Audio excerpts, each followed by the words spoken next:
Mustalaisille ei löydy mistään asuinsijaa, sanotaan. Se on liioittelua. He vain eivät viihdy missään. Ja missä he jonkin aikaa viihtyvät, siellä esiintyy säännönmukaisesti järjestyshäiriöitä, ilkivaltaa ja kaikenlaatuista muuta konnuutta. Malmi Helsingin kantakaupungin liepeillä on siitä hyvä esimerkki. Tappelut ovat jokapäiväisiä. Valkoihoisten kaivoihin viskellään rotanraatoja ja kuolleita kissoja.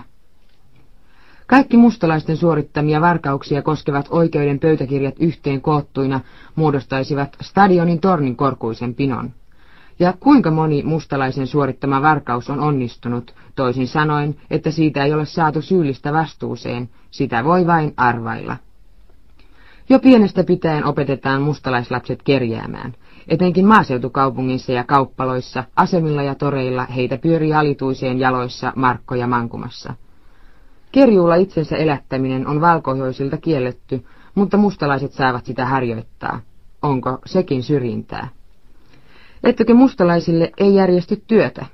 Epäilemättä liikkeiden omistajat varovat palkkaamasta mustalaisia kassanhoitajiksi, sillä jäljet peloittavat.